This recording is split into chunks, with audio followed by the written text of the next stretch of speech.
Open discussion session होगा और हम सब उसमें अनम्यूट एक्सेस दूंगी मैं आपको और हम सब मैम से सवाल पूछ सकते हैं।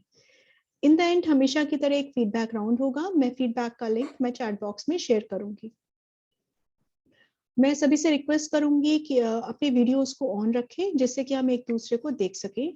ब्लैक स्क्रीन को देख के पढ़ाने में हमें उतना अच्छा नहीं लगता है, तो प्लीज अपने वीडियोस को ऑन रखें। मैं समझ सकती हूँ आप लोग वर्क प्लेस में हैं, सब लोग अपने वीडियोस ऑन नहीं कर सकते हैं, पर जो जो लोग वीडियोस ऑन कर सकते हैं प्लीज अपने वीडियोस को आप लोग ऑन करें। आज हमारे साथ हाँ, और जो लोग Oppo, Vivo, Lenovo, Galaxy etcetera के नाम से जुड़े हुए हैं, मैं और आगे जाके उन लोगों को मैं बुलाना नहीं चाहूंगी, तो प्लीज अपने आप को रीनेम करें और अपना शुभ नाम वहां पे लिखें। रीनेम करने का तरीका मैंने आपको हमेशा बताया है। आप अपना जहाँ पे अपने आपको जूम पे आप मुझे देख रहे हैं, वहां पे जहाँ पे आप अपनी फोटो देख पा रहे हैं, ऊपर आप राइट कॉर्नर पे आप देखोगे वहां पे थ्री ब्लू डॉट्स है, 3 ब्लू डॉट्स, उस पर क्लिक करें और सबसे एंड में रीनेम का ऑप्शन है। और हाँ, एक सबसे महत्वपूर्ण बात कि ये बीएमसी बैच 4 है और आप सभी को सारे सेशन बीएमसी बैच 4 में ही अटेंड करने हैं। किसी और बैच में आपको सेशन अटेंड नहीं करना है। सेशन की जानकारी मैं हमेशा ईमेल से देखती हूँ। Please check your email once in a day please. अब हम लोग आगे बढ़ते हैं and I will introduce ma'am. Dr. Pradna Gaikwad is currently associated with Topiwala National Medical College and Nair Hospital in Mumbai in the capacity of assistant professor.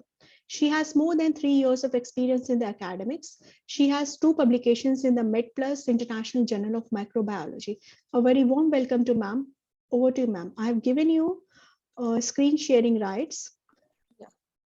Your video is clear, your voice is clear, and ma'am, if it is possible, then can you put on the virtual background if it is possible at your end?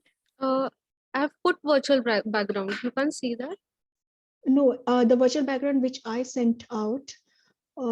Can you see my screen? Yeah. I'm using the MCGM logo and the Echo logo. Yeah. Do you have that? I don't have that option. It's okay, then leave it. Okay. Please go ahead. I've given you screen sharing rights. And do you have your PowerPoints? Yes, I have. Okay, good. Thank you so much.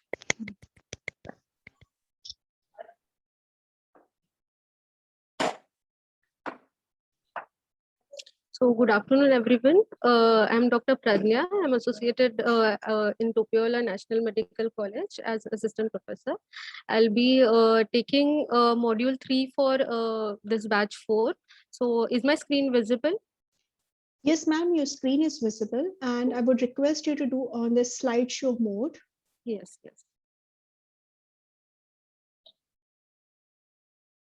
Okay. So I'll start the session. So today's session is on practices of infection prevention control, part 1. So what are the key points in this session? Mainly we'll be studying about the standard precautions, then hand hygiene. Ma'am, sorry to interrupt you. Your slides are not in this slideshow mode. Achha.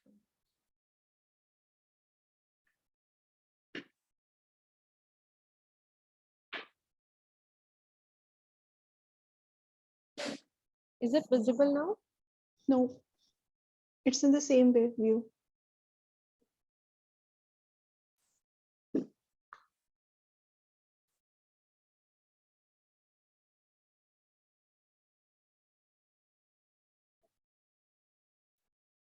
Now is it visible? Yes, and also, ma'am, I would request, this is a mixed crowd, so please take your session in English, in Hindi, and Marathi language. Okay, fine. Okay.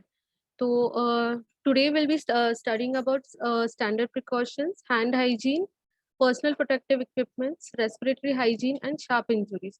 So basically ह्याच्यामध्ये काय आहे आपल्याला standard precautions काय आहे हे सगळ्यांना माहिती पाहिजे. आधी ह्याला एक वेगळं टर्म होतं universal safety precautions, but now it has been converted into standard precautions. तर त्याच्यानंतर एक एक आपण बघू पुढे जसं येईल तसं. So we'll start with standard precautions.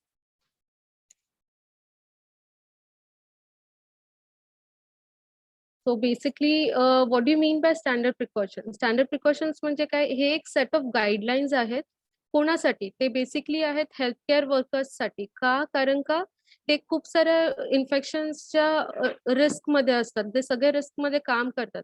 तर हे कसे कुठले इन्फेक्शन्स आपल्याला ट्रान्समिट कसे होऊ शकतात? एक तर असतं बॉडी कॉन्टॅक्ट, बॉडी फ्लुइड्स किंवा इनडायरेक्ट कॉन्टॅक्ट, डायरेक्ट कॉन्टॅक्ट, हे ड्रॉपलेट इन्फेक्शन, ह्या सगळ्या थ्रू आपल्याला इन्फेक्शन होण्याचे चान्सेस असतात.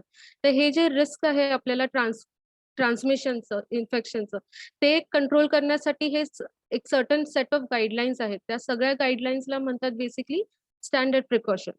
सो बेसिकली आपला मेन स्ट्रॅटेजी काय आहे, प्रायमरी स्ट्रॅटेजी काय आहे, की हे जे रिस्क आहे ट्रान्समिशनचं, जे मायक्रो ऑर्गॅनिझम बाहेरून आपल्या शरीरामध्ये आतमध्ये जातात, ते रिस्क आपल्याला कमी करायचे. तर ह्या रिस्क कमी करण्यासाठी आपल्याला काय काय प्रिकॉशन्स घ्यायचे ते आपण पुढे बघूया.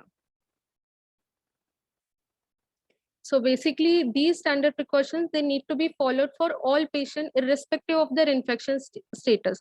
म्हणजे काय, बेसिकली कोणतंही पेशंट आपल्याकडे आलं तर आपण त्याच्यामध्ये डिस्क्रिमिनेशन नाही करणार की ह्याला हे इन्फेक्शन आहे, ते इन्फेक्शन आहे. इरिस्पेक्टिव्ह त्या पेशंटला काही असू दे, तुम्हाला हे इन्फेक्शन प्रिव्हेन्शनसाठी हे जे स्टँडर्ड प्रिकॉशन्स आहेत ते तुम्हाला फॉलो करायचेच आहेत. So that you can avoid the contact with the body fluids, blood किंवा नॉन इंटॅक्ट स्किन जरी असेल, कुठे तुम्हाला कट झालं असेल, तिथून सुद्धा तुम्हाला इन्फेक्शन होण्याचे चान्सेस असतात. म्युकस मेम्ब्रेन बेसिकली म्हणजे माउथच्या आतमध्ये जे म्युकस मेम्ब्रेन आहे, तुमच्या कंजंक्टायवा, आईज मधून पण इन्फेक्शन होण्याचे चान्सेस असतात.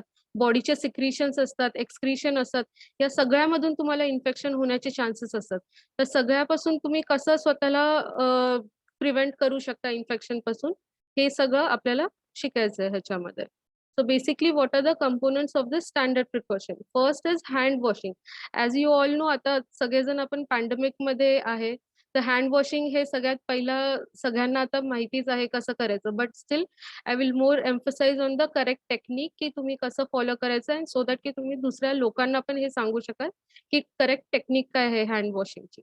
त्याच्यानंतर what are the personal protective equipments? Personal protective equipments म्हणजे काय, ज्याने तुम्ही एक बॅरियर कंट्रोल आहे बेसिकली तुम्हाला ट्रान्समिशन पासून वाचवण्यासाठी. तर काय काय आहेत पुढे मी सांगेल तुम्हाला. त्याच्यानंतर थर्ड थिंग कंपोनंट काय आहे, एक आहे respiratory hygiene and cough etiquette. So basically droplet infection, respiratory इन्फेक्शननी खूप सारे डिसीजेस आहेत, तर ते ट्रान्समिट होतात. तर ते त्याच्यापासून तुम्ही कसं वाचलं पाहिजे.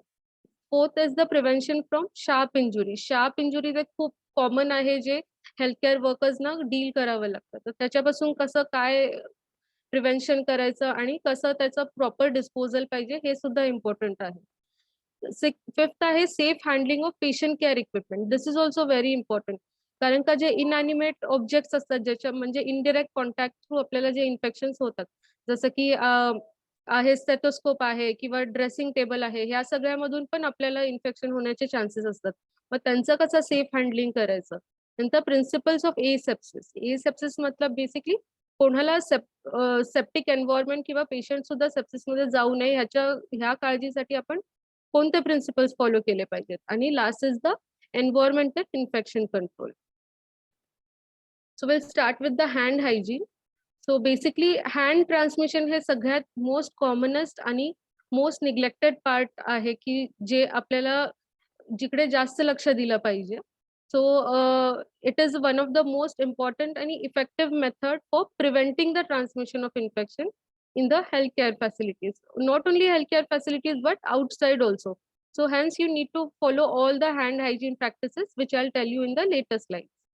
सो हँड कंटॅमिनेशन कुठे कुठे होऊ शकतं तुमचं. हात कशाने घाण होणार, एक तर तुम्ही पेशंटला टच केलं किंवा त्याच्या एन्व्हायरमेंट, त्याच्या आजूबाजूच्या सर्फेसेसला टच केलं, किंवा बाकीचे हेल्थ केअर वर्कर्स आहेत जे पण इन्फेक्शनच्या एक्सपोजर मध्ये आहेत, त्यांच्या कॉन्टॅक्ट मध्ये पण आला तरी सुद्धा तुमचे हात खराब होऊ शकतात. मग काय आहे, basically you have to remove the transient micro organism, dust, organic material from the skin, so that की आपण हे क्रॉस कंटॅमिनेशन कमी करू शकू. सो बेसिकली क्रॉस कंटॅमिनेशन म्हणजे काय आहे, बेसिकली एका वॉर्डमध्ये एका पेशंट 4-5 पेशंट आहे, एका पेशंट पासून दुसऱ्या पेशंटला सेम इन्फेक्शन ट्रान्समिट होणं म्हणजे क्रॉस कंटॅमिनेशन.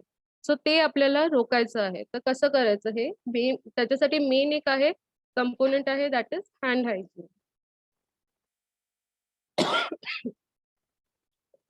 सो बेसिकली काय एक थोडे कंपोनेंट्स आहेत ज्याच्यामुळे पुअर अधरन्स आहे to hand hygiene. What do mean by poor adherence? Poor adherence म्हणजे का आपण नाही फॉलो करत आहे हे हँड हायजीन. एक त्याच्यासाठी थोडे कारण आहेत. काय आहेत? एक तर आहे लॅक ऑफ नॉलेज. म्हणजे बेसिकली तुम्हाला माहितीच नाही आहे की हातात मधून तुमचे किती सारे जंतू इकडून तिकडून जातात आणि तुम्हाला पण इन्फेक्शन होत आहे, प्लस तुम्ही घरी घेऊन जाताय किंवा बाहेर लोकांना सुद्धा अजून इन्फेक्शन देतात. त्याचं तुम्हाला नॉलेजच नाही आहे. जर तुम्हाला नॉलेजच नाही आहे तर तुम्ही दुसऱ्यांना सांगणार पण कसं की हातातून इन्फेक्शन ट्रान्समिट होत आहे. So that is one of the main reason. Second आहे लॅक ऑफ पार्टिसिपेशन. कारण का जरी सांगितलं तरी सुद्धा लोक काही फॉलो नाही करत. आता जरी जसं आपण बघतोय मास्क घाला म्हणून सांगितलं तरी सगळे 100% लोक घालतातच असं नाहीये. So that is one of the component. Third आहे की लॅक ऑफ ऍडमिनिस्ट्रेटिव्ह सपोर्ट. कधी कधी काय होतं की कुठे कुठे पुअर ऍडमिनिस्ट्रेशन असतं, त्याच्यामुळे कधी वॉश बेसिन्स नाही आहेत, alcoholic based hand rubs, sanitisers वगैरे अवेलेबल नसतात, तर ते सुद्धा एक कारण असू शकतं. सेकंड त्याच्यानंतर एक आहे staff to patient ratio. Basically म्हणजे जरी 100 स्टाफ आहे आणि त्याच्यामध्ये तुम्ही फक्त 2 सॅनिटायझरचे बॉटल ठेवतात, तर that is very much bad ratio, staff to patient ratio. So basically minimum at least 5 patient beds असतील तर त्याच्यामध्ये एक तरी मिनिमम वॉश बेसिन पाहिजे हँड वॉश करण्यासाठी.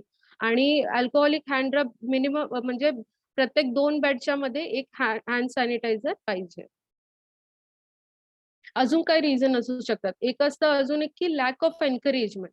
सो बेसिकली तुम्हाला एन्करेजमेंटच नाहीये. तुम्ही जिथे वर्क करता तिथे तुम्हाला कोणी एन्करेजच नाही करत. मध्ये-मध्ये आता you are being trained in this session की तुम्हाला आम्ही सांगतोय की काय ह्याचं इम्पॉर्टन्स आहे. सो दॅट तुम्ही दुसऱ्यांना बाहेर जाऊन तुमच्या हेल्थ केअर फॅसिलिटीजमध्ये जाऊन तुम्ही एन्करेज करा बाकीच्या स्टाफ मेंबर्सला की हँड वॉश किती इम्पॉर्टंट आहे.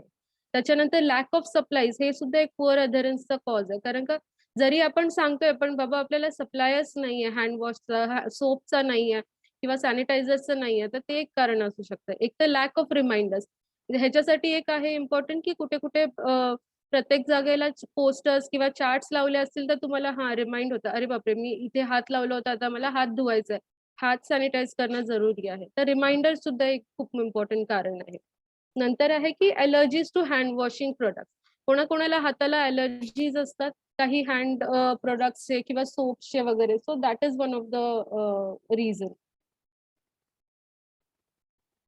So this is one thing which you have to know. That is these are the moments of hand hygiene. Moments वेगळं आहे आणि movements of hand hygiene वेगळं आहे. This is a WHO recommended moments of hand hygiene. म्हणजे की कधी कधी तुम्ही हँड हायजीन केलं पाहिजे. एक आहे बिफोर टचिंग द पेशंट. हे तुम्ही लक्षात करून घ्या कारण ह्याच्यावरती क्वेश्चन्स पण आहेत पुढे. So you need to understand this. 5 moments काय आहेत? एक आहे before touching the patient. Second आहे before clean or any aseptic procedure. Third आहे after body fluid exposure or any risk to that body fluid exposure. Fourth आहे की after touching the patient. आणि fifth आहे after touching the patient surrounding. तर म्हणजे काय, या प्रत्येक स्टेपच्या वेळेला तुम्ही हँड हायजीन फॉलो करायला पाहिजे. तर प्रत्येक वेळेला जरुरी नाही की तुम्ही हँड वॉशच करा, बट जवळ तुमचा सॅनिटायझर असेल तर त्याच्याने सुद्धा तुम्ही तुमचे हात क्लीन करू शकता. म्हणजे before touching the patient do your hand hygiene. Before doing any procedure do the hand hygiene. Before after doing any procedure, after touching the patient and after touching the patient surrounding. हे 5ही moments खूप जास्त important आहेत.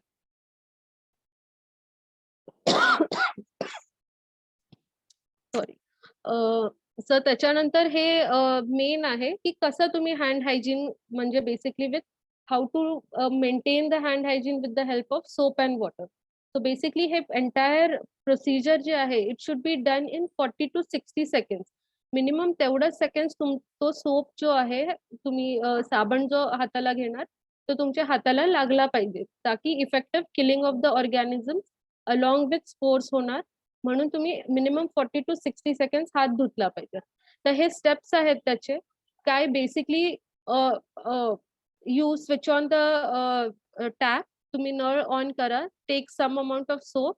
त्याच्यानंतर palms to palms, दोन्ही palm एकमेकांशी rub करा. त्याच्यानंतर back of the palm to the dorsum of the other hand, म्हणजे थर्ड पिक्चर जे दाखवलं आहे तसं. त्याच्यानंतर इंटरलेसेस, फिंगर्सच्या मध्ये मध्ये जी जागा आहे ती पण खूप इम्पॉर्टंट आहे ते. त्याच्यानंतर back of the fingers to the palm, हे नकल्स जे ज्याला म्हणतात ते सुद्धा एक कॉमनेस्ट एरिया आहे की तिथं ऑर्गॅनिझम्स खूप जास्त राहतात, ते क्लीन करा. त्याच्यानंतर 6 स्टेप आहे की तुम्ही तुमचा थंब क्लीन करा. थंब क्लिनिंग पण खूप इम्पॉर्टंट आहे. त्याच्यानंतर टिप ऑफ द फिंगर्स, कारण का तिथे नेल्सच्या इथे खूप जास्त चान्सेस आहे की ऑर्गॅनिझम्स प्रॉलिफरेट करतात. तर टिप ऑफ द फिंगर्स.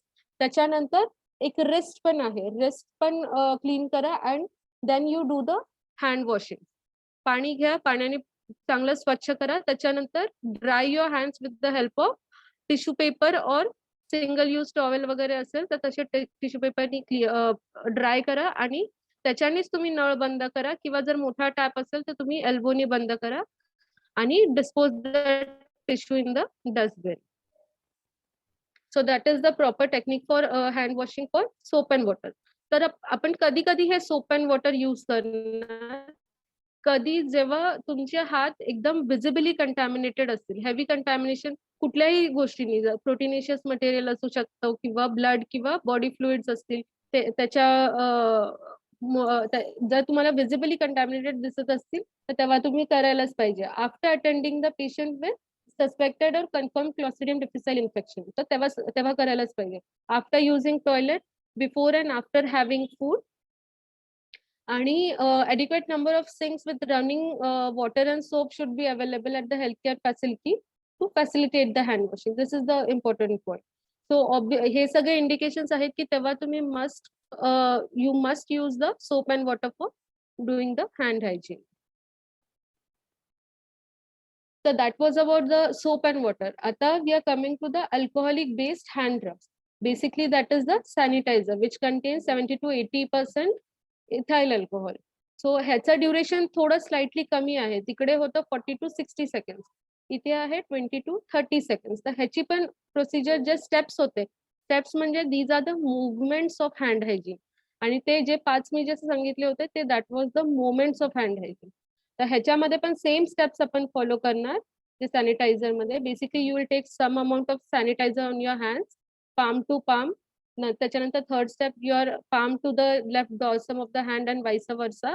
इंटरलेसेस म्हणजे तुमचे फिंगर्सच्या मधली जागा, तुमचे नकल्स, त्याच्यानंतर तुमचे थंब, नंतर तुमचं रिस्ट, आणि नंतर ते ड्राय होतं एक 2-3 सेकंड, 4-5 सेकंड नंतर ते आपोआप ड्राय होऊन जातं. So there is no need of any tissue paper or towel. So that is one of the advantage of hand rub, alcoholic based hand rub. So advantages काय आहेत as over to soap and water, that is हे easily accessible आहे. Generally आता तर सगळेजणच carry करतात आपल्या bag मध्ये. So it is easily accessible.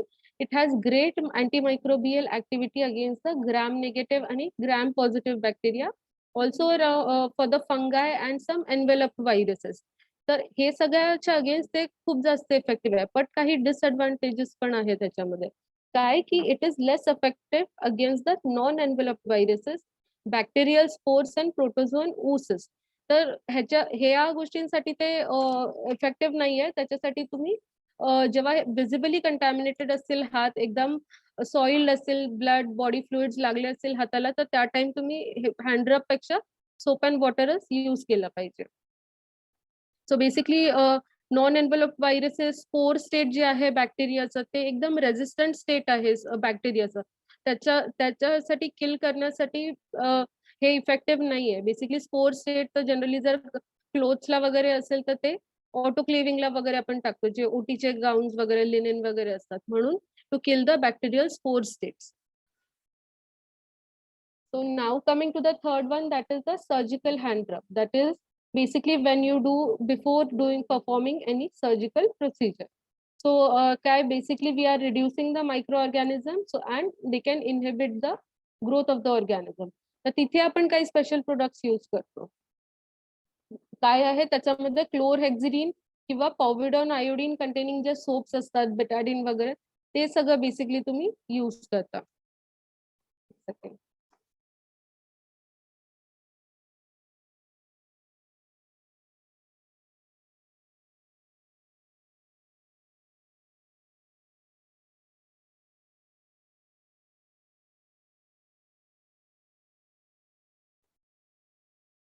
So that is the surgical hand rap.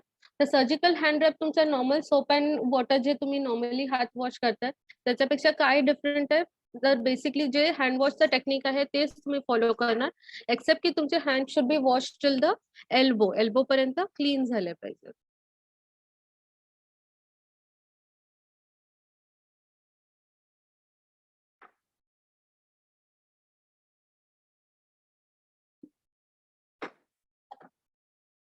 त्याच्यानंतर what are the steps through which you can implement this hand hygiene.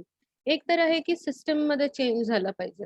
System मध्ये चेंज काय ते करू शकतात. एक तर they should access continuous supply of water and soap continuously सगळ्या wards मध्ये सगळीकडे अवेलेबल पाहिजे सोप अँड वॉटर किंवा अल्कोहोलिक बेस्ड हँड रब जे आहेत, सॅनिटायझर्स किंवा टॉवेल्स, हे सगळे पॉइंट ऑफ केअर जिथे जिथे वॉश बेसिन आहे तिथे हे सगळे गोष्टी अवेलेबल पाहिजे.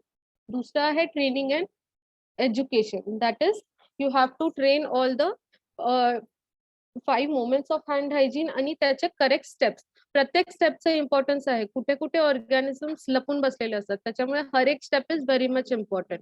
त्याच्यानंतर evaluation, that is you monitor the hand hygiene practices and infrastructure. बरोबर सगळे खरंच फॉलो करतात का? जसं मी ट्रेनिंग देते तसं तुम्ही तुमच्या वॉर्डमध्ये पण सगळ्यांना ट्रेनिंग द्या, so that we can evaluate की तुमचं इन्फेक्शन रेट कमी होत आहे का. नंतर आहे की you have to provide reminder. जसं मी पहिला पण सांगितलं, you can put up charts किंवा पोस्टर्स. जग्या जगेला ऑलमोस्ट आता डिजिटल स्क्रीन्स सुद्धा लावलेले असतात की हँड वॉशिंग करा, हे प्रॉपर टेक्निक आहे. These are the ways to remind the people की तुमचं आता हँड वॉशिंग करा म्हणून. त्याच्यानंतर इन्स्टिट्यूशनल सेफ्टी क्लायमेट सुद्धा तसं पाहिजे, ताकी you create the environment so that की आपण अवेअरनेस, पार्टिसिपेशन आणि सेल्फ एफिकसी पाहिजे, so that we can implement this hand hygiene. अजून एक मेन आहे की फिंगर नेल्स. कारण का फिंगर नेल्स खूप लोकांना असतं की मोठे नेल्स ठेवले पाहिजेत वगैरे, बट जर तुम्ही मोठे नेल्स ठेवता तर त्याच्यामध्ये रिस्क पण आहे की तुमचं risk of transmission of infection. तर बेसिकली म्हणून तुमचं लेंथ आणि तुमची length of the nail should be appropriate, इतकी कट झाली पाहिजे so that it can promote the good hand hygiene. Nail extensions वगैरे काही लोक यूज करतात, बट त्या मटेरियल्स मध्ये सुद्धा चान्सेस असतात की तुमचे micro organisms will proliferate, multiply होणार त्याच्यामध्ये. सो दॅट म्हणून तुमची फिंगर नेल्सचं हायजीन सुद्धा खूप जास्त इम्पॉर्टंट आहे. त्याच्यानंतर next comes is the personal protective equipments. Basically this is a barrier protection. Barrier protection म्हणजे काय की it protects from the exposure to infection from the environment आणि इन्फेक्शियस एजंट. म्हणजे कुठेही ऑर्गॅनिझम असू शकतो त्या एन्व्हायरमेंट मध्ये, पेशंट मध्ये किंवा तुमच्या आजूबाजूचे लोक, हेल्थकेअर वर्कर्स, सगळ्यांपासून तुम्हाला प्रोटेक्शन भेटू दे म्हणून हे पर्सनल प्रोटेक्टिव्ह इक्विपमेंट्स आहेत. तर बेसिकली कुठून कुठून organisms can enter your body. एक तर आहे एअरवेज, नोज मधून किंवा माउथ थ्रू थ्रू एंटर करू शकतात. दुसरं आहे स्किन थ्रू एंटर करू शकतात. म्हणजे तुमचं स्किन मध्ये कुठे ब्रीच असेल, कुठे कट वगैरे झालं असेल, तिथून ऑर्गॅनिझम एंटर करू शकतो. किंवा तुमचे क्लोथ्स, ते सुद्धा एक कारण असू शकतात. तुम्ही तुमचे क्लोथ्स कंटॅमिनेट झाले त्या एन्व्हायरमेंट मधून किंवा त्या पेशंटला तुम्ही हँडल करता तिथे टच केलं पेशंटला, ते तुमच्या क्लोथ्सला लागलं ते ऑर्गॅनिझम आणि तेच क्लोथ्स तुम्ही पुन्हा घरी घेऊन जाताय. So that is one of the reason for transmission. म्हणून आपण पर्सनल प्रोटेक्टिव इक्विपमेंट्स यूज करतो. So what are these? ये तो सबको पता ही है कि क्या क्या है. एक तो है ग्लव्स है which will protect your hands. दुसरा आहे गाउन्स किंवा aprons.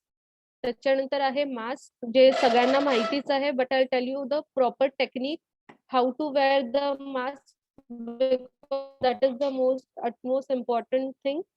Then respirators. What is the difference between normal surgical mask आणि respirators? ते सुद्धा एक इम्पॉर्टंट आहे. त्याच्यानंतर goggles to protect the eyes. Goggles कधी इम्पॉर्टंट आहेत? जेव्हा कुठे स्प्लॅशेस ऑफ ब्लड होण्याचे चान्सेस असतात. ओटीज मध्ये किंवा तुम्ही कॅज्युअल्टी मध्ये आहे तिथे खूप चान्सेस आहे की स्प्लॅशिंग ऑफ ब्लड होऊ शकतं किंवा सिक्रिशन स्प्लॅशिंग हे एक्सप्रेशन्स हे सगळं स्प्लॅशिंग होऊ शकतं डोळ्यामध्ये, तेव्हा गॉगल्स खूप इम्पॉर्टंट आहेत. किंवा फेस शील्ड सुद्धा. Face shield basically cover everything, your face, mouth, nose and eyes.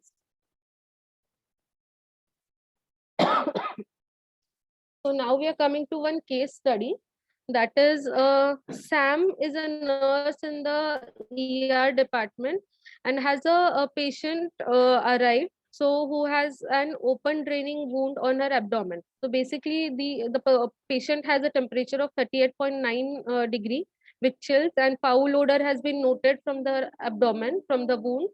And a recent culture has found that the microorganism is methicillin resistant Staphylococcus aureus in the patient's wound. So, and the patient is a 15 days post-operative from a cesarean section. So what PPE should be used and why? So you can put the answers in the chat box and I'll tell you ki te barobar ahe ki nahi. So basically एक cesarean post-op cesarean section ची female आली आहे. तिला आहे temperature आहे plus त्या caesarean सेक्शनच्या wound मधून फाऊल स्मेलिंग ओडर आहे त्या वूंड मधून निघतंय आणि that is a MRSA culture मध्ये आला आहे त्याचं. तर तुम्ही कुठला पर्सनल प्रोटेक्टिव्ह इक्विपमेंट्स घातले पाहिजेत सो दॅट की तुम्ही प्रिव्हेंट करू शकता स्वतःला इन्फेक्शन मधून. Yes yes very good very good. सगळ्यांनी लिहिलं आहे. ग्लव्स, मास्क हे पाहिजेच तुमचे बेसिकली आणि प्लस गाऊन सुद्धा पाहिजे. येस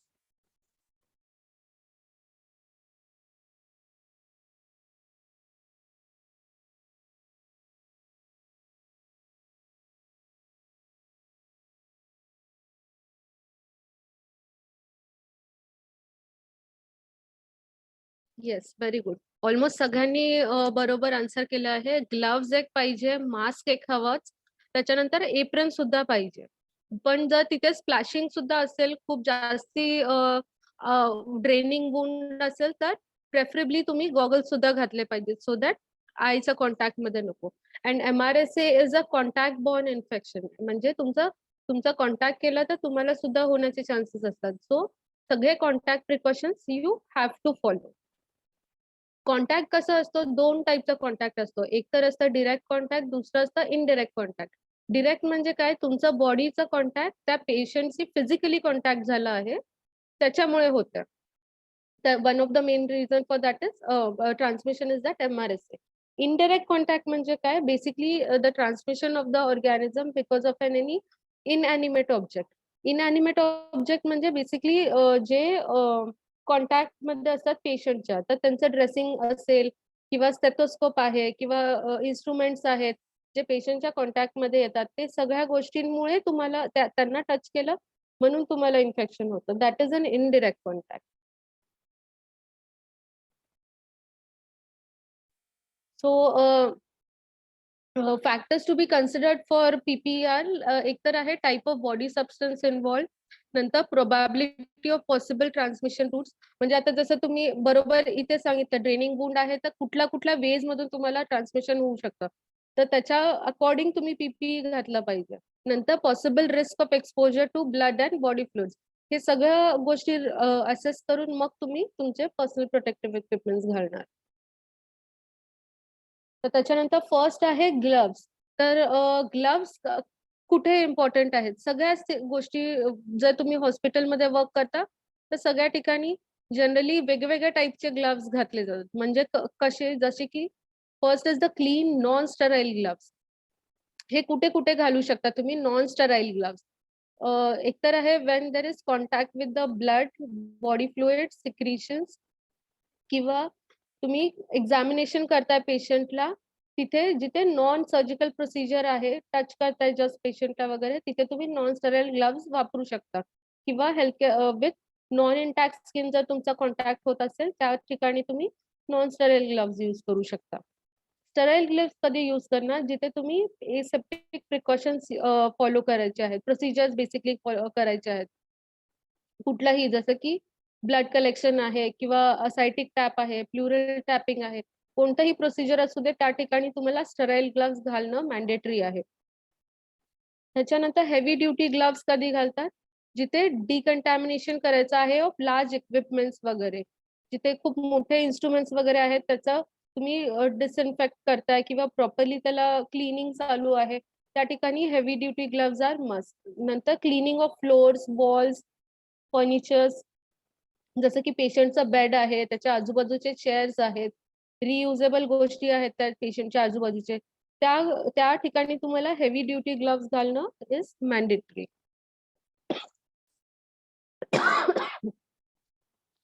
त्याच्यानंतर there are certain do's and don'ts of the gloves. That is basically you should start work gloves जेव्हा तुम्ही क्लिनिंग साठी यूज करताय तर you should clean from the clean to dirty area and not from dirty to clean area. This is one of the do's. नंतर limit the opportunities for touch contamination. म्हणजे बेसिकली जरुरी नाही आहे तर तिथे सारखं सारखं टच करू नका. जर तुम्ही ग्लव्स घातले आहेत तर जिथे इसेन्शियल आहे पेशंटला, जिथे खरंच टच करायचं आहे तेव्हाच तुम्ही टच करा. उगाच असं इथे तिथे हात लावून मग परत पेशंटला टच करा असं नाही करायचं. So that way you are protecting yourself, others आणि ते एन्व्हायरमेंट सुद्धा तुम्ही क्लीन ठेवताय. त्याच्यानंतर don't touch your face or adjust your PPE with contaminated gloves. तुम्ही पेशंटला हात लावला जो ऑलरेडी जर ट्रॉमाचा पेशंट आहे आणि त्याच्यानंतर त्याच हाताने तुम्ही इकडे आजूबाजूला टच करू नका किंवा दुसऱ्या पेशंटला बघू नका किंवा स्वतःला सुद्धा टच करून घेऊ नका. सो इकडे तिकडे दुसरा पेशंट बघायचं असेल तर मध्ये तुमचं hand hygiene is essential.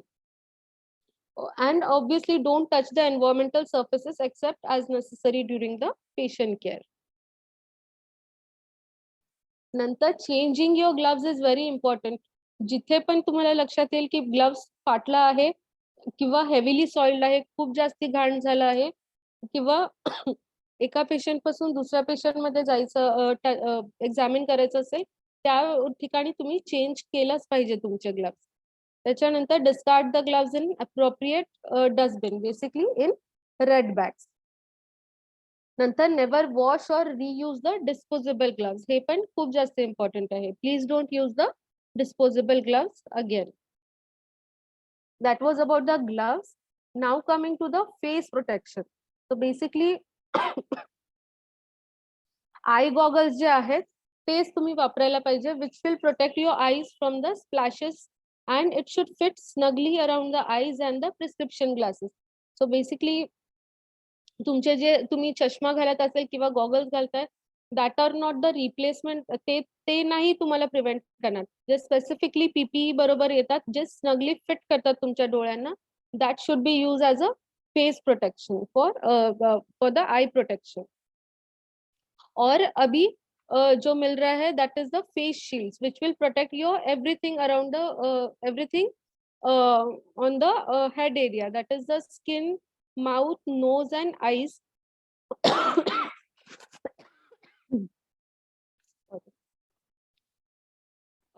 That is basically it will cover everything, your mouth, nose and eyes. Also it should cover from the forehead till extend, and it should extend below the chin and wrap around the sides of the face. So everything is covered and your face is protected from the any blood splashes किंवा body secretion चे splashes असू शकतात, तर त्याच्या through तुम्हाला protection भेटतं. So this is the same thing. This is the face shield. त्याच्यानंतर the most important thing is the mask. Mask will protect, should basically cover your mouth and the nose area. आणि काय आहे, it will protect your mucous membrane of the mouth, nose during the procedures that are likely to generate the splashes of blood किंवा body fluid secretions आणि excretion. हे तर mainly तुमचे झाले की तुम्ही जेव्हा पेशंटला हँडल करतात, बाहेर सुद्धा जेव्हा मास्क वापरतात तेव्हा सुद्धा the mask should be properly वोन. कारण का कुठून थोडं जरी ते इट इज नॉट प्रॉपरली वोन तर तिकडून चान्सेस आहेत की कोणी जवळ आहे तुमच्या लेस दॅन 3 feet जर आहे त्या ठिकाणी तुमचं ड्रॉपलेट इन्फेक्शन चान्सेस होण्याचे चान्सेस असतात. म्हणजे basically there are two type of airborne infection. One is two type of respiratory infection. One is airborne transmission आणि सेकंड आहे ड्रॉपलेट इन्फेक्शन. तर ड्रॉपलेट इन्फेक्शन म्हणजे काय की जे organisms which are more than 5 micrometer and that will travel only up to distance of 3 feet. 3 feet पेक्षा जास्ती droplet infection होऊ शकत नाही.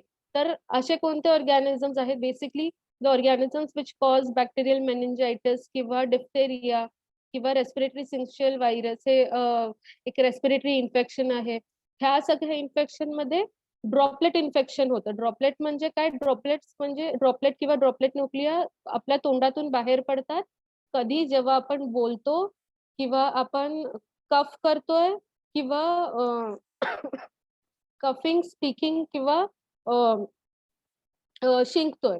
ह्या 3 गोष्टींच्या वेळेला तुमचं ड्रॉपलेट ट्रान्समिशन होण्याचे चान्सेस असतात.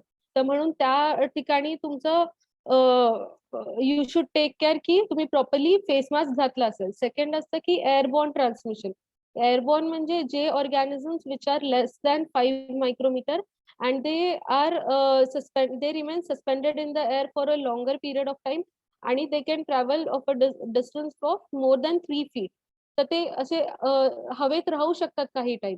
त्याच्यामुळे काय आहे, जसे की for example tuberculosis, legionella, measles, हे सगळे ऑर्गॅनिझम्स हवेमध्ये राहू शकतात. तर त्याच्यासाठी you have to wear proper mask. तर सर्जिकल मास्क सुद्धा आहेत that are design to resist the fluids to a certain extent. But surgical mask जे आहेत ते थोडे लूजली फिटिंग असतात त्यांचे. Also loosely surgical masks जे आहेत that are disposable ones and they can also use to protect the airborne and droplet precautions.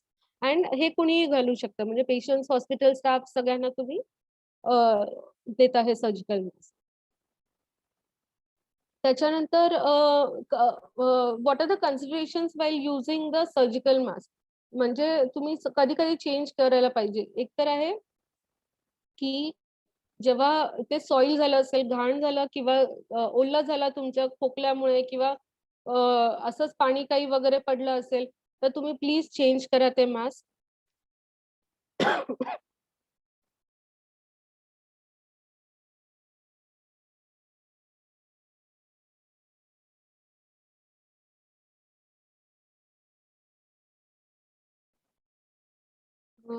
त्याच्यानंतर never reapply once remove. Basically हे जे डिस्पोजेबल सर्जिकल मास्क असतात, एकदा घातले तर त्याच्यानंतर you have to remove that and never reapply. Then don't dangle the mask around the neck. हे खूप कॉमन प्रॅक्टिस असतं. जनरली मास्क तोंडाच्या खालीच असतं, गळ्यावरती, नेकवरतीच डँगल करत असतं. तर that is don't for a mask, कारण का तुम्ही इकडून तिकडून इन्फेक्शन ट्रान्समिट करताय. त्याच्यानंतर जेव्हा एकदा तुम्ही मास्क घातलं तर you should never touch your outside part of the mask, because तिथे जर काही ऑर्गॅनिझम्स आहेत तुमच्या हाताला लागतात किंवा तुमच्या हाताचे जर ऑर्गॅनिझम्स असतील इथे तिथे टच केलं असेल आणि ते तुम्ही ट्रान्समिट करता तुमच्या मास्कला. So after wearing your mask please do not retouch your mask. Then perform hand hygiene when wearing and discarding a mask. हे खूप इम्पॉर्टंट आहे. जेव्हा पण तुम्ही मास्क घालताय त्याच्या आधी तुमचं hand hygiene is necessary with anything, soap and water किंवा अल्कोहोल, सॅनिटायझर्स घालताना किंवा डिस्कार्ड करताय तुम्ही. तर डिस्कार्ड जेव्हा करताय त्या टाइम सुद्धा एकदा डिस्कार्ड केलं त्याच्यानंतर तुम्ही हात वॉश केले पाहिजे.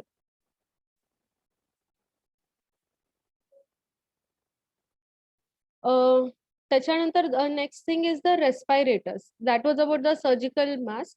रेस्पायरेटर्स काय आहेत? बेसिकली ते protect you against the all infection, all the respiratory infection including the airborne infection. Basically जे खूप less than 3 मायक्रोमीटर चे पर्यंत जे आहेत organism तिथेपर्यंत they can filter the organism.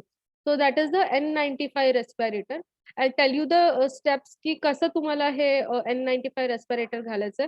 Basically you have जे N95 रेस्पिरेटर आहे तुम्ही राईट हँड मध्ये घ्या, और एल्स युअर लेफ्टी तर लेफ्ट हँड मध्ये घ्या.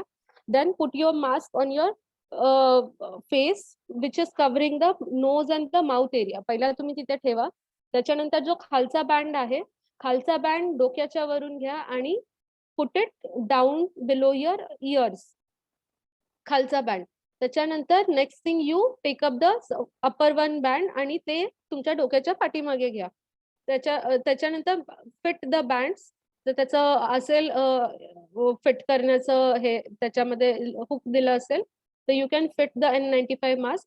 त्याच्यानंतर नाकाच्या इथे तिथे एक छोटंसं स्टीलचं हे असेल तर ते तुम्ही फिट करा. आणि त्याच्यानंतर do the fit test. Fit test म्हणजे काय, बेसिकली एकदा तुम्ही मास्क घातला त्याच्यानंतर प्रॉपरली त्याला थोडंसं असं प्रेस करा आणि त्याच्यानंतर दोन्ही हात तुमच्या ह्याच्यामध्ये मास्कच्या वरती असं ठेवा आणि जोरात असं फूक मारा. जेव्हा फूक मारतो त्याच्यानंतर तुमची हवा should not come out of the ends. त्या एंड्स मधून जर हवा बाहेर निघत असेल तर that is a loosely fitted N95 mask. So fit test should be done whenever you are wearing the N95 respirator.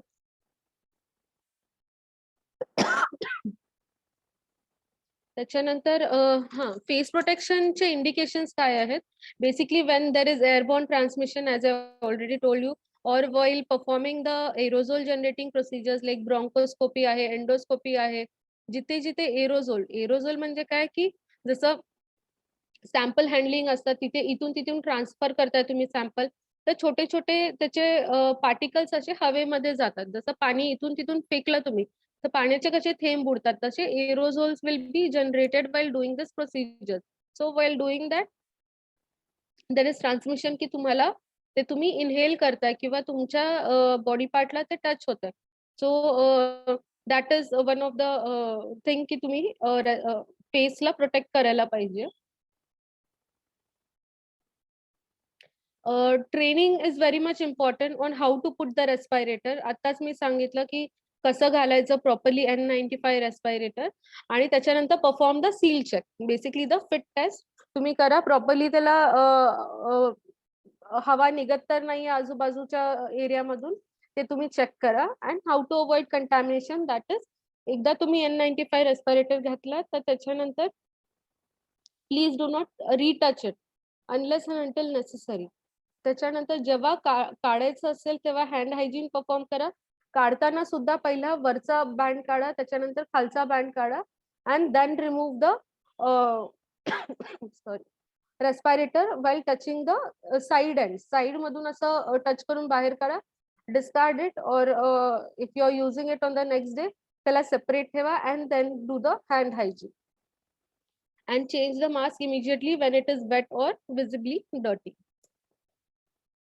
Sorry. So there's another case study now. This is you're visiting a friend who has just had a surgery while the surgeon is making rounds, and you see the physician put on gloves and then inspect your friend's wound.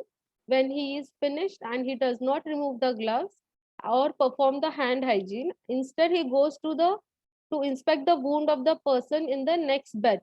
So this is one of the reason for the cross contamination जे मी तुम्हाला सांगितलं. हे basically केस study काय आहे, तुम्ही तुमच्या एका पेशंटला बघायला जाताय, फ्रेंडला बघायला जाताय जो ऍडमिटेड आहे. तिथे एक डॉक्टर आला आहे. डॉक्टरनी काय केलं, एक ग्लव्स घातले होते ज्या ग्लव्सनी तुमच्या पेशंट फ्रेंडला चेक केलं आणि सेम ग्लव्सनी तो दुसऱ्या पेशंटकडे गेला आणि तिथे त्यांनी मध्ये हँड हायजीन फॉलो नाही केलं होतं. तर ह्याच्यामुळे क्रॉस कंटॅमिनेशन होण्याचे चान्सेस असतात.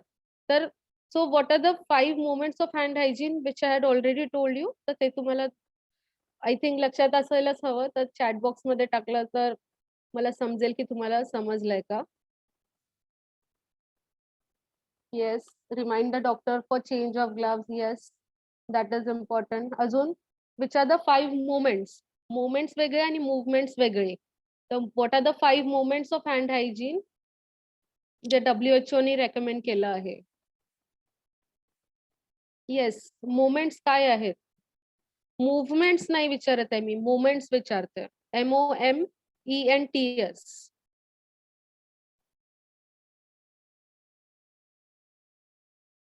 5 मोमेंट्स आहेत. मला 5ही हवे आहेत. एक कोणी लिहिले बिफोर सर्जिकल प्रोसिजर. येस. एक झालं. पाम टू पाम नाही, that are the movements before and after touching patient. ठीक आहे, 2 झाले. अजून 5 हवेत.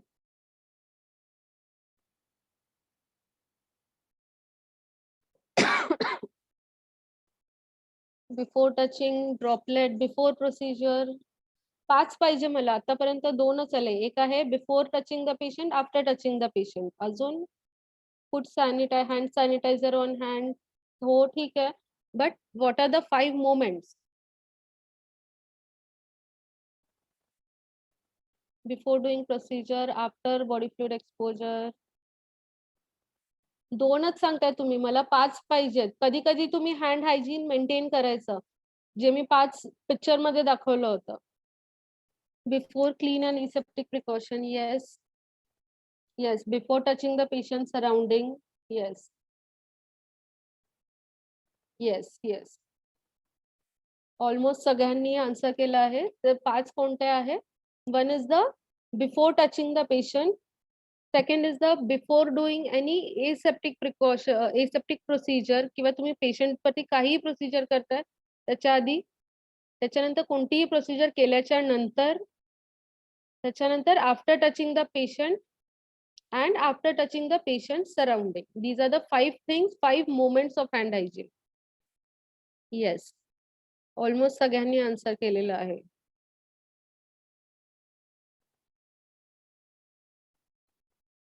ठीक आहे. So now coming to the next part, that is the respiratory hygiene आणि cough etiquette. This is also important because this is one of the, एक आहे कॉन्टॅक्ट थ्रू ट्रान्समिशन असतं इन्फेक्शनचं, जे होते डायरेक्ट कॉन्टॅक्ट किंवा indirect contact. Second is via respiratory route. Respiratory route म्हणजे that is the droplet route किंवा airborne transmission. तो हे कुणी कुणी फॉलो केलं पाहिजे respiratory hygiene. So basically everyone has to follow the respiratory hygiene, irrespective की तुम्हाला साइन्स अँड सिम्पटम्स आहेत की नाही. म्हणजे जसं की जर तुम्ही कुणाला बघितलं सुद्धा तर तुम्ही ती हायजीन समोरच्याला सांगा की हे these are the cough etiquettes which you have to follow. तो काय आहेत बेसिकली, जेव्हा पण तुम्हाला शिंक येते किंवा खोकला येतोय त्या टाइम तुम्ही कव्हर करा तुमचं माउथ आणि नोज. हे तुम्ही स्वतः पण करायचं आणि दुसऱ्यांना पण सांगायचं. त्याच्यानंतर आहे dispose the tissue after use. Tissue किंवा तुम्ही जर हँकरचीफ असेल तर that should be properly clean. त्याच्यानंतर आहे की perform the hand hygiene after using the tissue. जे टिश्यू तुम्ही यूज करताय खोकला किंवा शिंक आल्यानंतर, the tissue should be properly disposed in the foot operated dustbins.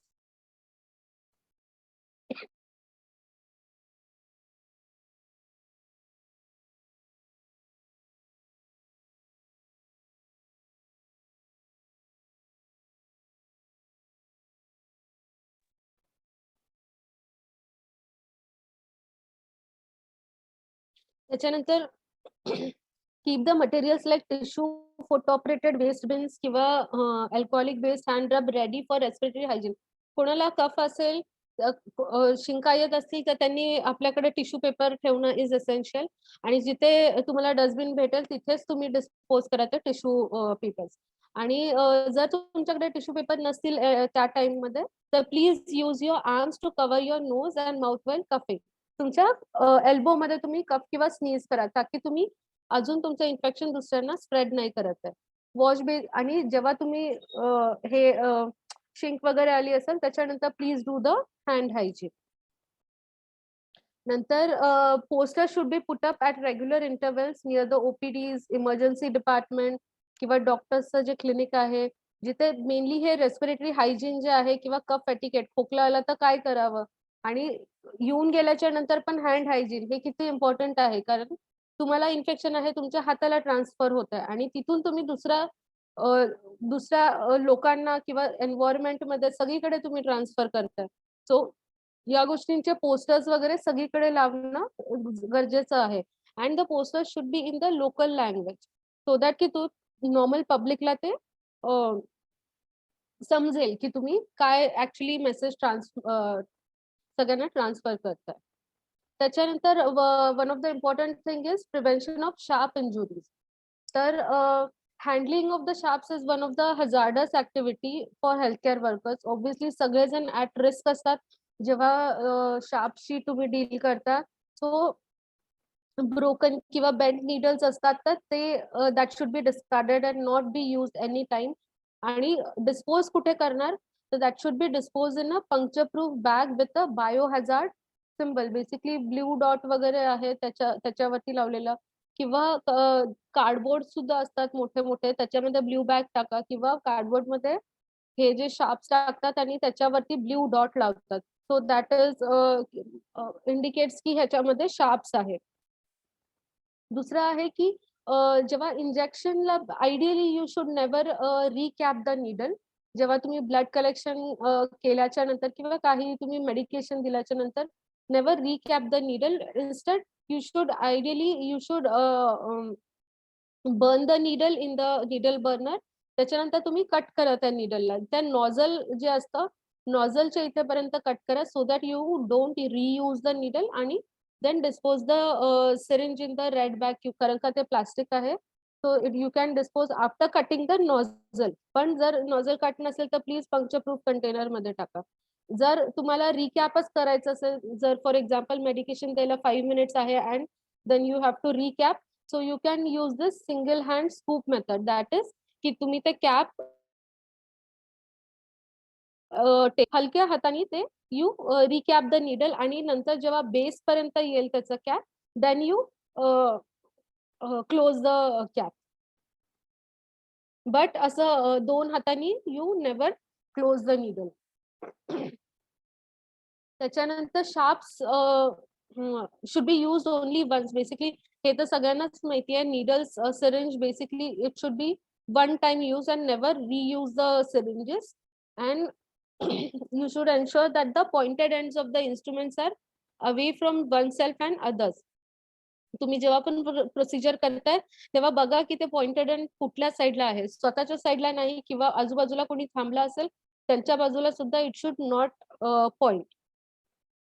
And तुम्हाला माहित पाहिजे की कोणाला निडल स्टिक इंजुरी झाली हे, तर तुम्ही कोणता पॉइंट ऑफ कॉन्टॅक्ट पर्सन आहे तुमच्या हॉस्पिटलमध्ये, तर तुम्ही त्यांना जाऊन इन्फॉर्म करताय की मला निडल स्टिक इंजुरी झाली आहे आणि त्याचं आम्ही पुढे कसं इव्हॅल्युएट करायचं. सो बेसिकली सॉरी, तर कुणी मला सांगू शकतं का की बेसिकली कोणते इन्फेक्शन तुम्हाला होऊ शकतं निडल स्टिक इंजुरीजनी? कोणते व्हायरसेस बेसिकली ट्रान्सफर होतात? You can write in the chat box. MRSA कमी, yes. Blood borne infection basically, yes. HIV, अजून HIV सोबत HBsAg, येस, व्हेरी गुड. आणि HCV हे, येस येस, व्हेरी गुड. हे जे आहेत ते येस, HIV, HBsAg, HCV हे मेनली ब्लड बॉर्न इन्फेक्शन्स आहेत जे निडल स्टिक इंजुरीनी ट्रान्सफर होतात. तर आय थिंक नेक्स्ट लेक्चर मध्ये तुमचं होईल की हे झालं तुम्हाला निडल स्टिक इंजुरी, तर what are the precautions, post exposure prophylaxis काय आहे, कोणते मेडिकेशन घ्यायला पाहिजेत. HIV चे अँटीरेट्रोव्हायरल ड्रग्स देतात. तर काही हॉस्पिटल्समध्ये कॉन्टॅक्ट पर्सन्स नेमलेला असतो. फॉर एक्झाम्पल MICU वगैरे असतं, जिथे जाऊन तुम्ही डोस देतात 1 मंथचं जे मेडिकेशन्स आहेत ते देतात. Plus you should have a baseline titre of this HBsAg, HIV आणि HCV, की त्या टाइमला तुम्हाला इन्फेक्शन तर नाही होतं. आणि after doing after certain period, कारण for example in HIV there is window period, तर त्या पिरियड मध्ये तुम्हाला डिटेक्ट नाही होणार आहे अँटीबॉडी. तर काही पिरियडच्या नंतर पुन्हा तुम्ही टेस्ट करून बघता. तर तुमचं म्हणजे बेसिकली तुम्हाला इंजुरी झाल्या तर तुमचं बेसलाईन टायटर पण करतात. आणि इवन द एक्सपोजर पर्सन जो आहे, जर ते माहिती असेल तुम्हाला की समोरच्यामुळे म्हणजे त्याचं ब्लड आपल्याला लागलं आणि ते निडल स्टिक झालं, तर त्याचं सुद्धा बेसलाईन टायटर करणं तेवढंच गरजेचं आहे.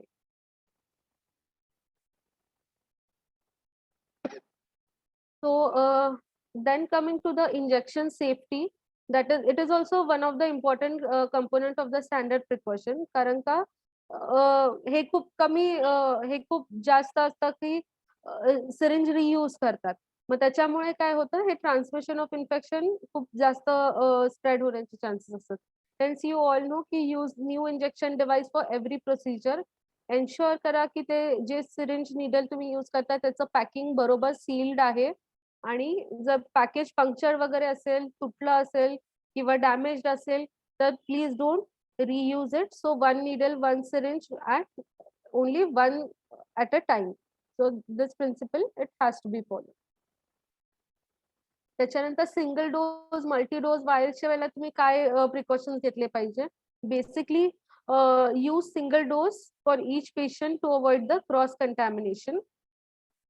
Open 1 vial of medicine in each patient care area. एका पेशंटच्या इथे एकच वायल प्लीज ओपन करा. जर तुम्ही मल्टिपल वायल्स ओपन करताय तर त्या पेशंटचं लेबल लावा त्या वायल वरती.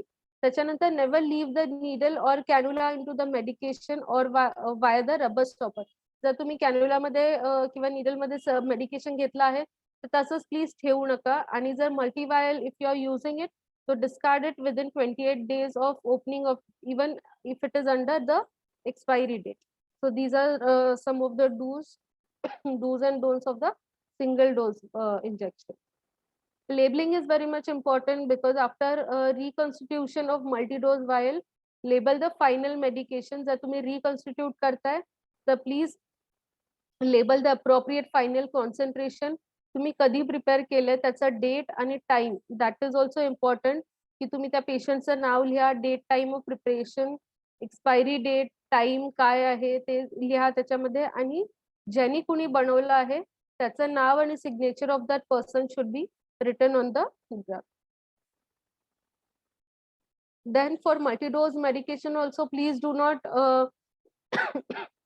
so for multi-dose medication that do not require the reconstitution, तर त्याच्यामध्ये तुम्ही डेट आणि time of the first piercing of the vial should be written and whoever has done the piercing उसका नाम और signature should be written on the vial. Sorry, before giving the injection हे सगळ्यांनाच माहिती आहे. It is just a revision की तुम्ही injection द्यायच्या आधी तिथं the area should be clean with 70% alcohol. आणि जे पण इज जेव्हा तुम्ही अगर फॉर एक्झाम्पल ब्लड कलेक्शन करताय तर सगळं मटेरियल कलेक्ट करण्याच्या आधीच तिथे असेंबल करून ठेवा. म्हणजे की स्टराईल सिंगल यूज नीडल आहे, अल्कोहोलिक स्वॉब आहे किंवा जर रिकॉन्स्टिट्यूट करायचं असेल तर त्या गोष्टी सुद्धा त्याच ठिकाणी एकाच वेळेला आधी घेऊन या आणि then you start the procedure.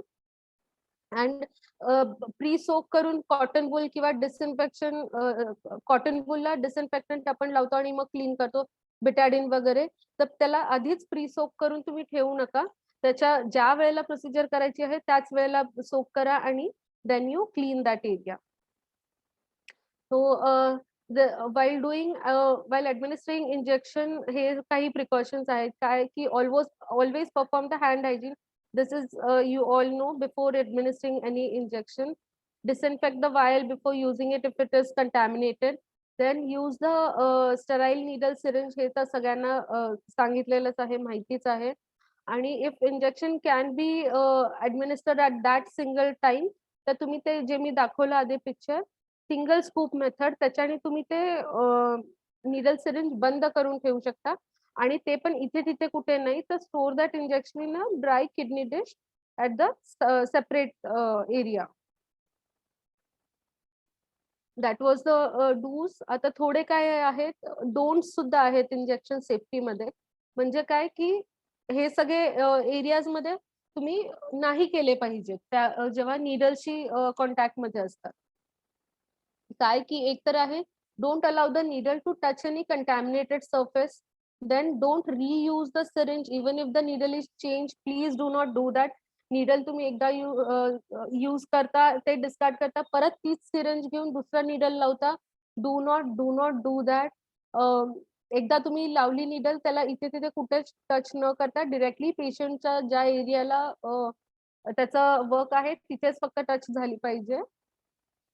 And touch the diaphragm after disinfection with the 70%. disinfect करा त्या एरियाला आणि त्याच्यानंतरच touch. Then don't use the same needle and syringe for several multi-dose vials, or don't use the same mixing syringe to reconstitute several vials. This is also important. Then don't use the bags or bottles of intravenous solution as a common source of supply for multiple patients, except in the pharmacies where laminar flow cabinets are there. Except that तुम्ही common source of supply असेल multiple patients साठी, so please don't do that. नंतर don't use a single loaded syringe to administer medication to several patients. So जे already मी मगाशी सांगितलं होतं. नंतर change the needle to reuse the syringe. Don't change the needle and don't store the leftover medication for later use. त्याच्यानंतर that was about the injection, safe injection practices. Now coming to the aseptic guidelines. Aseptic guidelines म्हणजे काय, basically त्या गोष्टींमुळे पेशंटला आपण sepsis मध्ये नाही टाकत आहे. So basically the operation room disinfection should be done before starting, before the start, between आणि after procedures or at the end of the working day. तुमचे सगळे infection prevention control practices should be followed. जे पण disinfectant use होता है ते सगळं properly start, between, after the procedures. Properly the room should be disinfected, all the equipments, everything should be properly in the aseptic stage.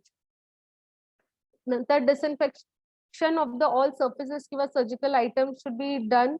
आणि they instruments जे आहेत they should be obviously properly sterilized. And once the sterile drapery is used, it should not be touched again and it should be not used again.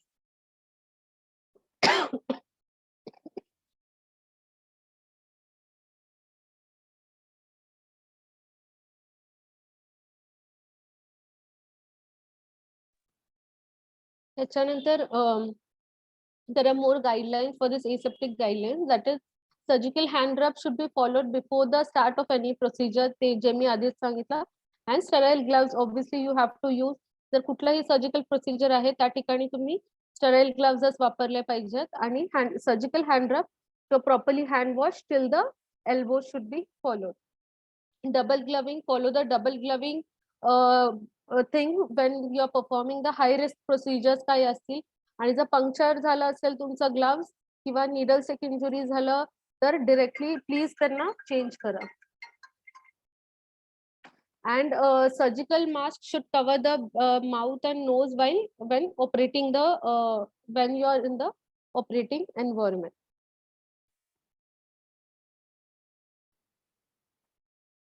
ठीक है.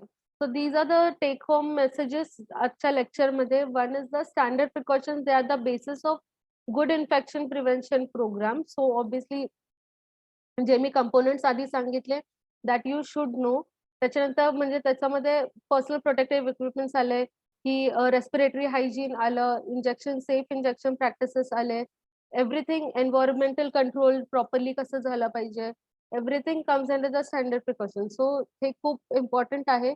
Hand hygiene before after doing any procedure और meeting with the patient, it is an effective way of limiting this risk of transmission. Also, PPE kits ते काय आहे, basically they are the barriers which will protect your healthcare workers. एक अजून एक आहे, I like to tell you की there are two things. One for wearing the PPE. One is the donning method and second is the doffing method.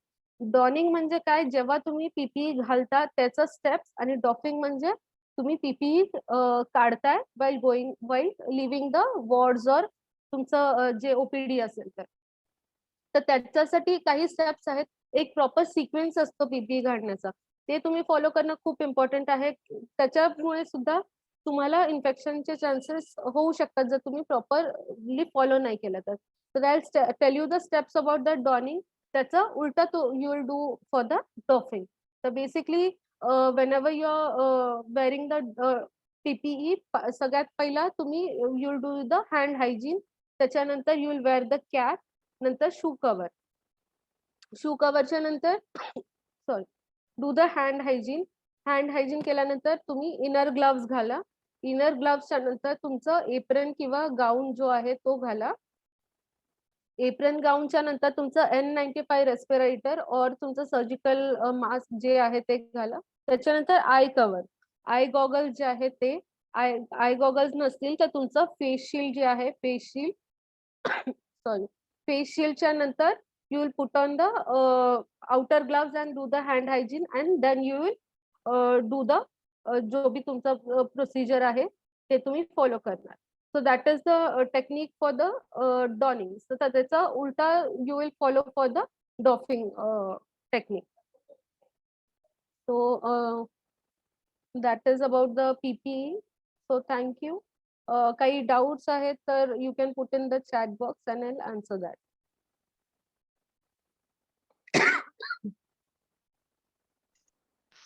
Thank you, ma'am, for your excellent session. I am highly confident that the nursing professionals will be benefited with the information that you have given today. Now the floor is open for the discussion. Ma'am, I would request you to please stop the screen sharing so that we move on to the next session. Yes, अब मैंने मेरा सभी participant से अनुरोध है कि ये मैंने सबको unmute access दी है. आपके जो भी सवाल हैं वो अपने सवालों को चैट बॉक्स में डाल सकते हैं या फिर अपने सवाल को आप लोग अनम्यूट करके पूछ सकते हैं. मैंने अनम्यूट एक्सेस सबको दे रखी है.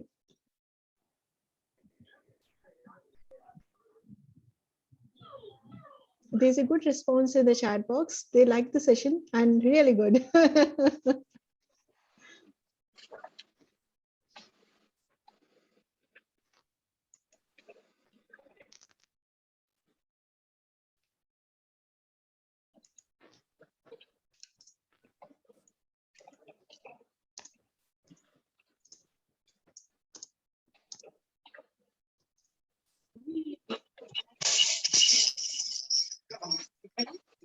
मेरा सबसे अनुरोध है जो लोग बोल नहीं रहे हैं कृपया अपने आप को अनम्यूट पे रखें. सकूबाई जी, आपका जो भी सवाल है आप अनम्यूट करके पूछ सकती हैं.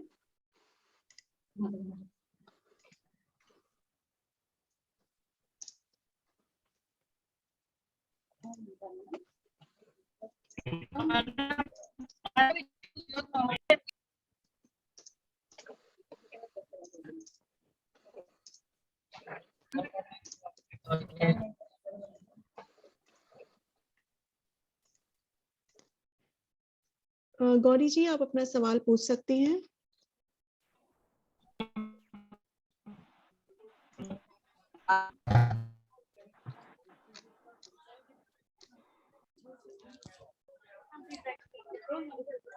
माझं लेक्चर चालू आहे का?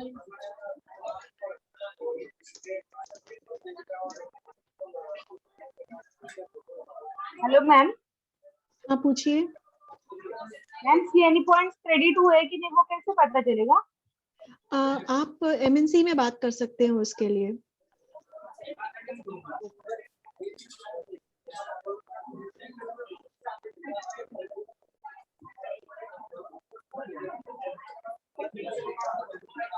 जो लोग बोल नहीं रहे हैं वो कृपया अपने आप को म्यूट पे रखें.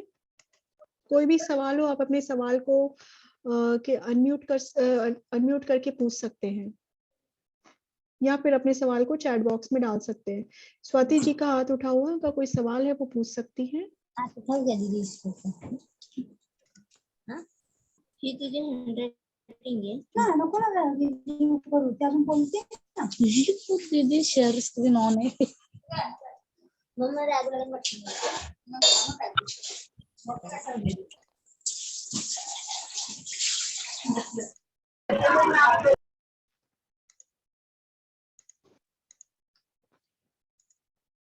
जिसका भी जो सवाल है वो अपने सवाल को चैट बॉक्स में डाल सकता है.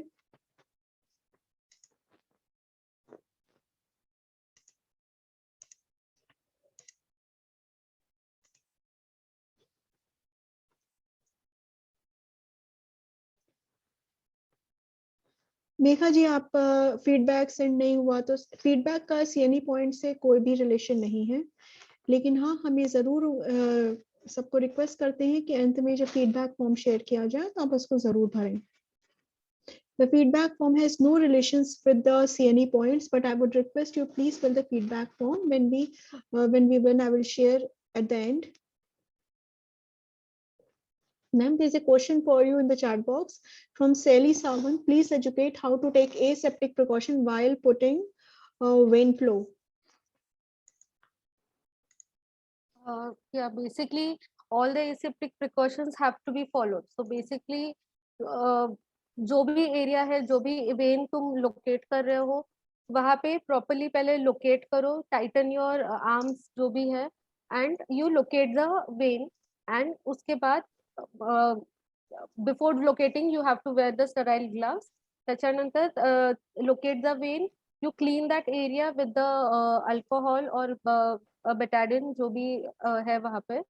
Alcohol 70%, 70 to 80% alcohol should be used, and properly clean it from the in the circular position, basically from the inner to outer area, and then you insert the give a bolt prick and put up the vein, put up the cannula.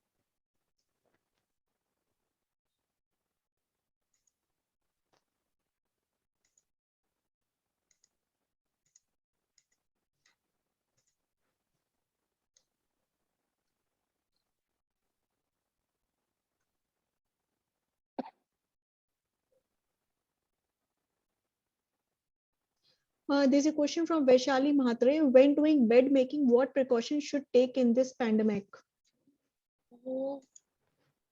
Bed making तो basically वहाँ पे थोड़े से aerosol generation के भी chances रह सकते हैं. तो make sure कि bed making जब कर रहे हैं तो आजू बाजू के जो भी अगर पर्सन्स वहाँ पे खड़े हैं तो they should be wearing mask and gloves. तो properly you have to remove the linen और जो भी बेडशीट वगैरह है प्रॉपरली रिमूव करके then you can send it for autoclaving और whatever your hospital has given you the precautions, जहाँ पे भी मतलब क्लीनिंग के लिए देना है. एक ने पूछा है for how many hours N95 mask can be use. तो बेसिकली 6 to 7 आवर्स के लिए N95 मास्क, और तुम्हारा पीपी भी जो अगर कोई पहन रहा है तो आइडियली 6 और मैक्सिमम 7 आवर्स तुम्हारा पीपी एक यूज कर सकते हो. उसके बाद you have to remove it.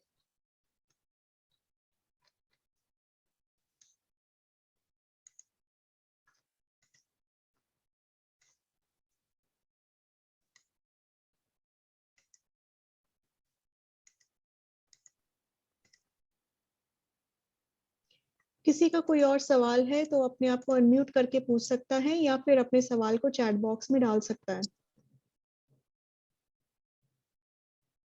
There's a question, ma'am, can we use 6 N95 masks in 1 month? 6 मतलब बेसिकली एक टेक्निक जो बोला है कि एक वीक में एक mask N95 you can use, and या that mask should be then discarded. एक वो टेक्निक है. पर नहीं तो तुम 3 या मैक्स 4 डेज के बाद you should ideally change your N95 and then not use it again.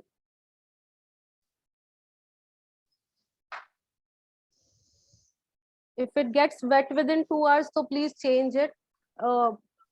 मतलब वेट है तो ऑब्वियसली वहां पे मॉइस्चर जो पकड़ जाता है, वहां पे माइक्रो ऑर्गेनिजम्स को चांस मिलता है कि वहां पे हार्बर करे, मल्टीप्लाई करे, और मल्टीप्लाई करके फिर then it can cause infection. So अगर वेट होता है, सॉइल्ड होता है तो please change it.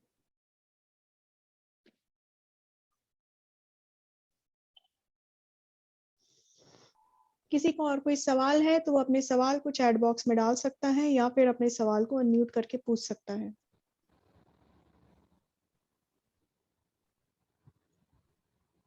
Can we wash N95 mask? No, please don't wash N95 mask. Ideally N95 mask को काफी लोग घर पे जाने के बाद सैनिटाइजर मार के फिर रख देते हैं, नेक्स्ट डे सेम यूज करते हैं. बट आई टेल यू कि वैसे नहीं करना चाहिए.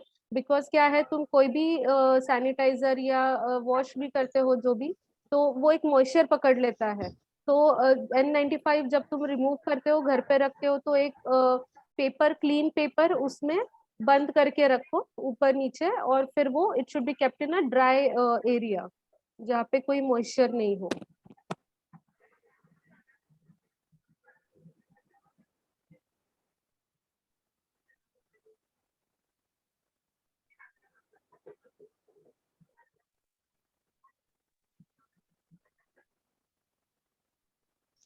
किसी का और कोई सवाल हो तो वो अपने सवाल को चैट बॉक्स में डाल सकता है या फिर अपने सवाल को वो अनम्यूट करके पूछ सकता है।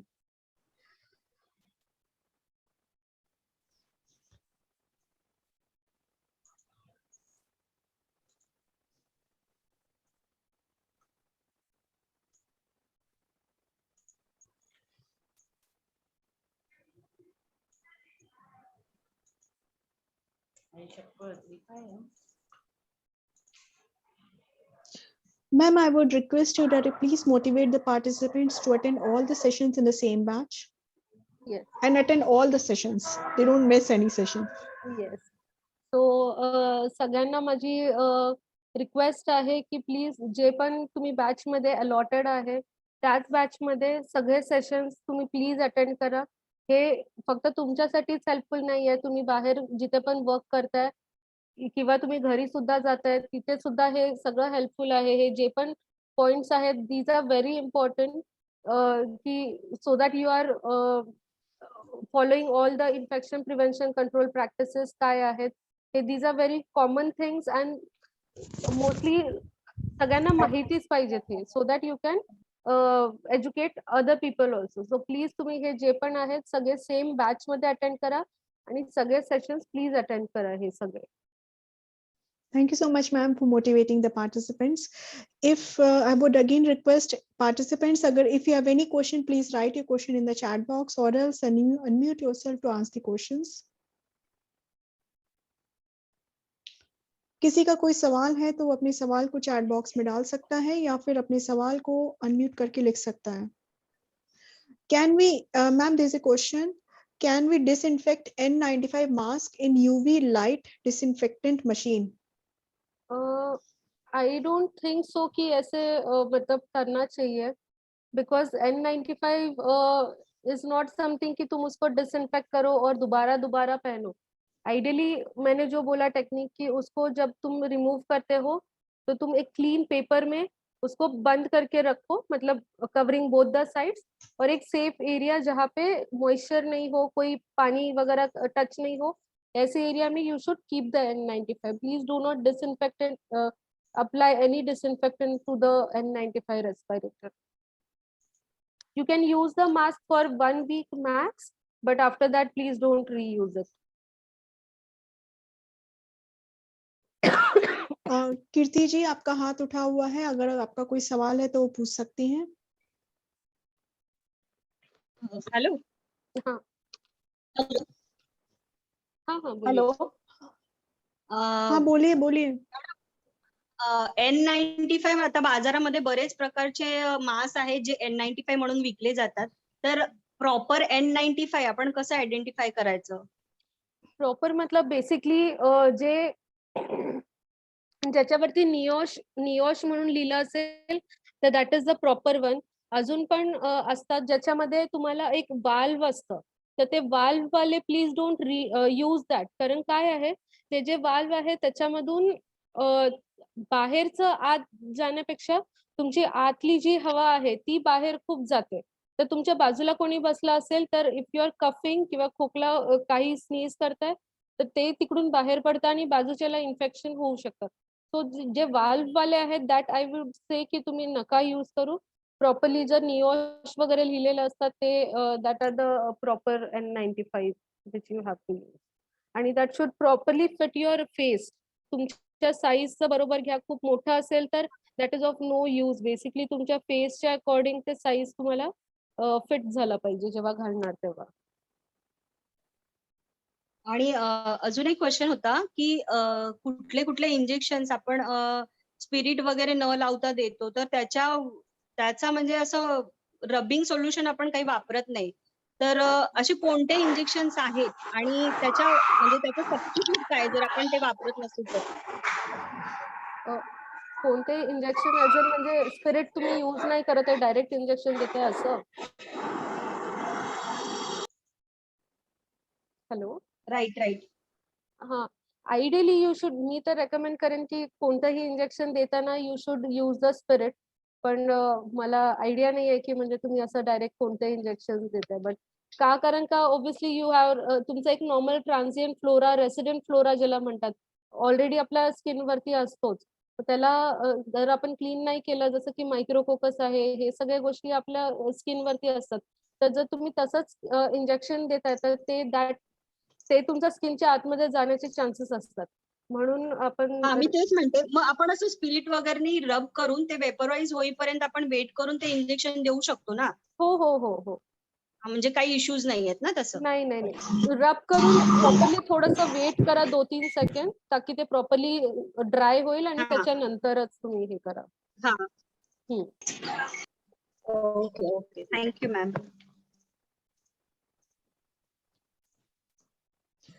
कि अब अनीता जी का हाथ उठा हुआ है, कोई सवाल है तो वो पूछ सकती हैं.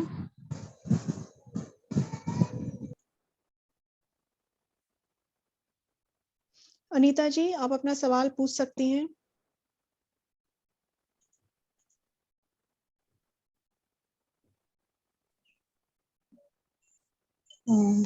जैसे हेलो मैम. हाँ, पूछिए पूछिए. हाँ मैम, एक्चुअली मेरा जो सैटरडे का सेशन था ना वो मिस हो गया था सर मैडम. तो फिर अभी आपने बोला कि सेम बैच में आप अटेंड कर सकते हो सेशन, तो कैसे अटेंड करना है? हाँ, कोई बात नहीं, आपका हाँ, हाँ. सेशन अगर मिस हो गया है तो कोई बात नहीं, आप कुछ नहीं कर सकते हैं उसमें. वो हम बाद में देखेंगे जिनके जो जो सेशंस मिस हो गए हैं उसके लिए क्या किया जा सकता है. लेकिन अभी मैं यही एडवाइस करूंगी, मैं देख रही हूँ चैट बॉक्स में सब लोग यही डाल रहे हैं, हमारा कोई सेशन मिस हो गया तो क्या करना है. मैं ये कहूंगी कि आप लोग हमारे पास सबका ट्रैक है कि कौन किसने कितने सेशंस अटेंड किए हैं. तो हम पहले आप ये सारे सेशंस जितने आगे आने वाले हैं सारे अटेंड करें. कोशिश करें कोई भी मिस ना हो. और हम बाद में देखेंगे, अभी हमारे पास थोड़ा टाइम है कि आखिर सेशंस मिस हुए हैं उनके लिए क्या करना है. ठीक है. अभी मैं यही कहूंगी कि आप सब लोग सारे सेशंस जब आपको इनवाइट मिलता है सारे ज्वाइन करें. ठीक है. अब एक कमेंट है भारती जी का, we give insulin without using spirit. I know, मतलब एक्चुअली इंसुलिन देते टाइम काफी लोग नहीं यूज करते हैं, बट आई वुड रेकमेंड कि तुम्ही यूज करा, सो दैट कि there is no chances of injecting any foreign micro organism inside the body. तो मी तर सजेस्ट करेल की you please use the spirit for vaccine also, for insulin also. कोणी कोणी चॅट बॉक्स मध्ये टाकलंय की वॅक्सिनच्या वेळेला सुद्धा कसं you should follow the precautions. त्या टाइम सुद्धा you can use the spirit और 70 to 80% अल्कोहोल जे आहे, इथेनॉल जे आहे ते तुम्ही प्रॉपरली क्लीन करा. Ideally the area should be clean from the in a circular motion, from inside to out. तुम्ही असं क्लीन करा, वेट फॉर 1 to 2 सेकंड की ते ड्राय अप होईल आणि त्याच्यानंतर यू ऍडमिनिस्टर द वॅक्सिन. असं असं जनरली जेव्हा तुम्ही रब करताय तर तुम्ही इकडचे तिकडचे ऑर्गॅनिझम्स इथे तिथे मूव्ह करताय. So whenever you are giving any injection, तो प्लीज मेक शुअर की तुम्ही circular motion starting from the inside तुम्ही असं बाहेर क्लीन करा, so that area is clean. Wait for 2-3 seconds and then you give the injection. There's a question from Swati ji.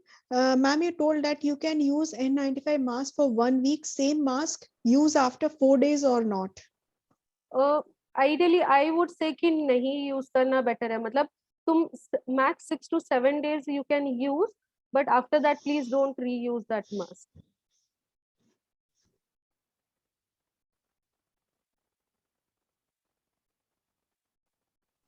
How many times we have to change our gloves while giving injection 10 to 20 patients at a time?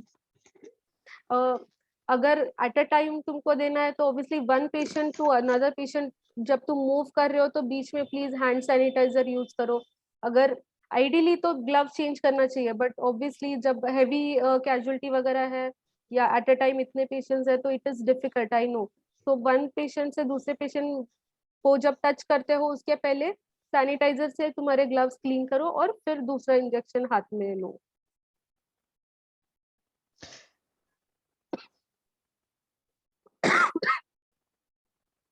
Yes, especially for BCG vaccine, not to use spirit. हाँ, ये एक recommendation है actually live attenuated vaccines के लिए.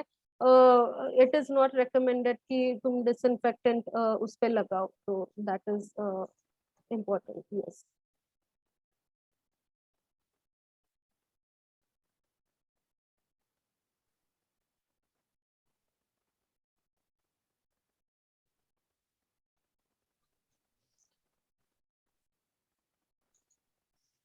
So there are no more questions in the chat box. I have checked. So I think we have no more questions. So we will say a big thank you to Dr. Pradnya ji, and we will move forward and we will, और हम लोग उनसे ma'am से वादा करेंगे कि ma'am ने हमें आज जो कुछ भी सिखाया है वो हम अपने वर्क प्लेस में जरूर इम्प्लीमेंट करेंगे। तो अब हम आगे बढ़ते हैं, और जिसका सवाल है कि हमने लेक्चर मिस किए हैं, मैं फिर से कहना चाहूंगी कि अभी हमारे पास सारा डेटा है, किसने लेक्चर, किस पार्टिसिपेंट ने लेक्चर मिस किया है। So don't worry about it, बिल्कुल चिंता ना करें। पहले अपने सारे बाकी के आने वाले लेक्चर्स, ये तो सिर्फ मॉड्यूल 3 है, सारे लेक्चर्स अटेंड करें। फिर जिसके बाकी बचेंगे जो लेक्चर्स, वी विल सी कि हम उसको तब देखेंगे हम कैसे अरेंज करवा सकते हैं। ठीक है, we will give an opportunity to attend, पर अभी मैं इसके बारे में डिटेल नहीं बता सकती हूँ। ओके, अब हम आगे बढ़ते हैं और मैं फीडबैक राउंड की तरफ जाते हैं।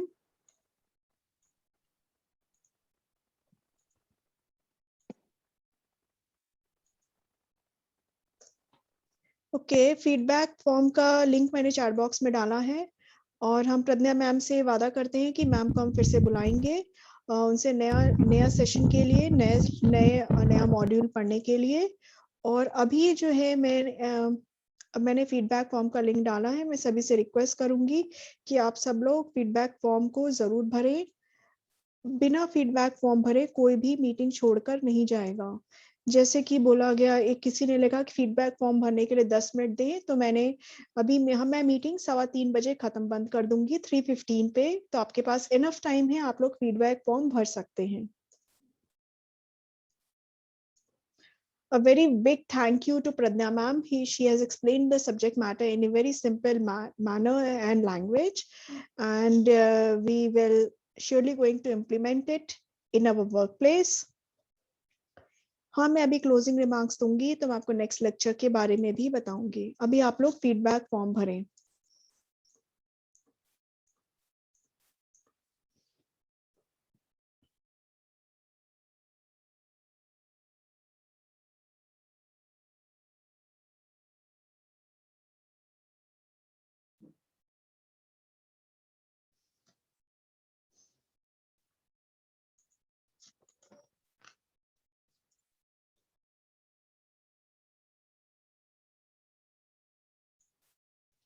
जिसने फीडबैक फॉर्म भर लिया है वो मीटिंग छोड़ के जा सकता है। अगले सेशन में बता दूं, अगला सेशन आप लोग का 22 नवंबर को होगा, जो कि मंडे को है, और 1:30 बजे होगा। 22 नवंबर 1:30 PM।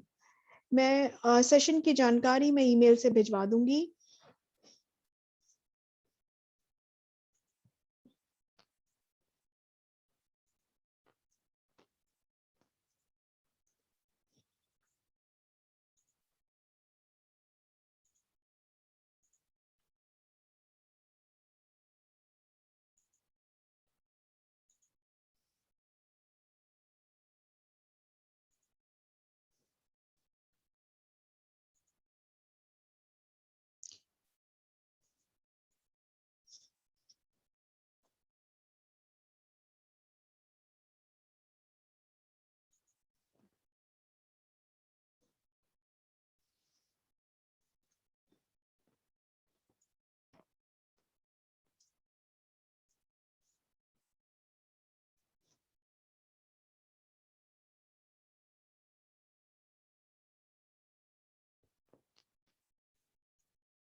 मैं अब आपको कुछ इम्पोर्टेंट बात बताना चाह रही हूँ कि जो इस मीटिंग में आता है उसकी अटेंडेंस कैसे ट्रैक होती है, और जो ईमेल आईडी डलेगी वो ईमेल आईडी एक इंडिविजुअल से है, ठीक है। जैसे मैं संचिका आई तो मेरी अपनी ईमेल आईडी है, उससे मेरी अटेंडेंस इसमें मार्क होती है। ऐसी जो भी आएगा पार्टिसिपेंट उसकी अटेंडेंस मार्क होगी इसमें। लेकिन अगर कुछ लोग ऐसे हैं जो उन्होंने, एक व्यक्ति ने लॉगिन किया है मीटिंग के लिए और साथ में 4 लोग और देख रहे हैं उस मीटिंग को, इस सेशन को देख रहे हैं, लेकिन उन्होंने अपने डिवाइस से लॉगिन नहीं किया है, यानी अपने स्मार्टफोन से, टैबलेट से, अपने कंप्यूटर से, लैपटॉप से मीटिंग में, तो उनकी अटेंडेंस कैसे मार्क होगी? उन्होंने तो लॉगिन नहीं किया है, भले वो देख रहे थे। तो ध्यान रखिए कि आप लोगों को अटेंडेंस मार्क करने के लिए अपने डिवाइस से लॉगिन करना है, अपने खुद मीटिंग आईडी में खुद डालना है, खुद ज्वाइन करना है, तो आपकी अटेंडेंस ट्रैक होगी, ठीक है। अब दूसरी चीज कि फीडबैक फॉर्म तो आप लोगों ने, काफी लोगों ने भर दिया है, जिसने नहीं भरा है मैं यही उम्मीद करूंगी कि आप सब लोग भर दें।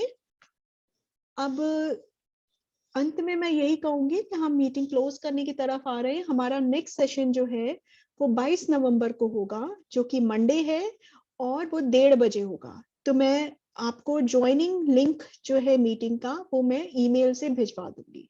दिन में एक बार अपना ईमेल जरूर चेक करें, जिससे कि आपको सेशन के बारे में सारी जानकारी मिलती रहे।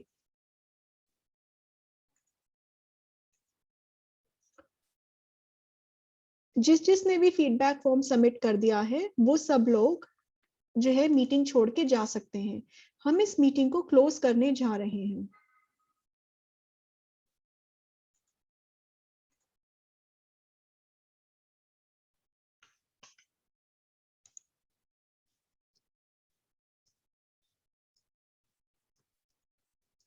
तो मेरे ख्याल से किसी को डाउट नहीं होगा कि उनकी अटेंडेंस कैसे ट्रैक होगी। जो आएगा इस मीटिंग में, जिस ईमेल आईडी और जिस नाम से डालेगा, वो रजिस्ट्रेशन फॉर्म भरेगा, उसकी अटेंडेंस ट्रैक हो, वो अटेंडेंस मार्क की जाएगी। आप लोग ध्यान रखिए कहीं ऐसा ना हो कि आप लोग एक ही डिवाइस से कई लोग ज्वाइन हो रहे हो, और तो फिर जिसकी आईडी डली होगी वो ही उसी की अटेंडेंस मानी जाएगी। ये एक छोटी सी गलती शायद हम सब लोग कर लेते हैं, पर ध्यान रखिएगा ये एक ऑनलाइन मीटिंग है, तो इसमें अटेंडेंस ट्रैक करने का हमारे पास सिस्टम ईमेल आईडी है, जो रजिस्ट्रेशन फॉर्म है। तो सबको रजिस्ट्रेशन फॉर्म भरना है मीटिंग ज्वाइन करने के लिए। जल्दी से, कुछ लोग के हाथ उठे हुए हैं तो मैं उनसे सवाल ले लेती हूँ, क्योंकि हमें मीटिंग क्लोज करनी है। करुणा जी, आप सवाल पूछ सकती हैं।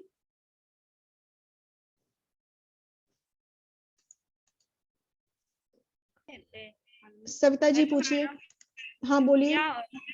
मुझे पूछना था कि हम लेक्चर का टाइमिंग थोड़ा चेंज कर सकते हैं क्या?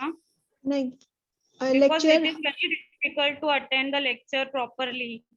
मैम मैं आपको बता रही हूँ, हमारे और भी पैरेलल बैचेस हैं।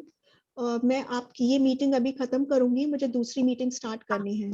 ओके, तो बीएमसी, एक मिनट, जो लोग नहीं बोल रहे हैं प्लीज आप लोग म्यूट पे रहें। प्लीज मुझे बात करने दें और मुझे बोलने दें, क्योंकि मुझे मीटिंग क्लोज करनी है और मुझे फाइनल कमेंट्स भी देने हैं और मुझे सब कुछ बताना भी है।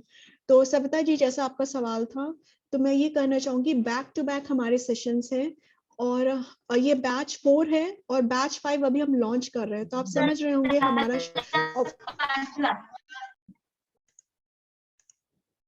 तो मीटिंग, बस मैं यही कहूंगी मीटिंग टाइम चेंज करना थोड़ा हमारे लिए मुश्किल है।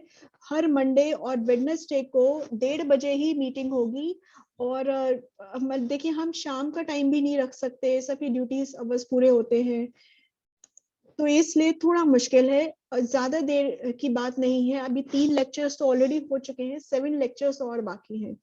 तो यानी कि हफ्ते में 2 दिन आपको आना है, तो आपके मतलब 3-3.5 हफ्ते की बात और है। तो फिर थोड़ा सा एडजस्टमेंट आप कर लें, आप अपने हॉस्पिटल में, अपने वर्क प्लेस में बात कर सकते हो कि हमें लेक्चर के टाइम पे हमें थोड़ा सा हमें ब्रेक दे दें, जिससे, और वैसे भी ये तो बीएमसी का स्टाफ है, तो रिक्वेस्ट करके मुझे ऐसा लगता है कि थोड़ा सा रिलैक्सेशन हो सकता है।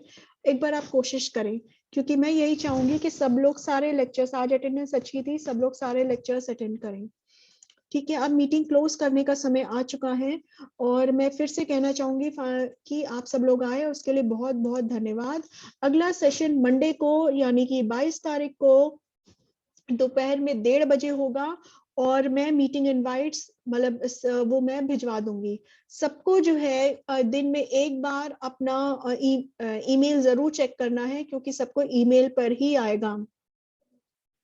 और सब लोग अगले लेक्चर में जरूर आएंगे, कोई भी सेशन मिस नहीं करेंगे। जैसा डॉक्टर प्रज्ञा मैम ने भी बताया है कि हमें सारे लेक्चर अटेंड करने हैं, कोई भी मिस नहीं करना है, ठीक है।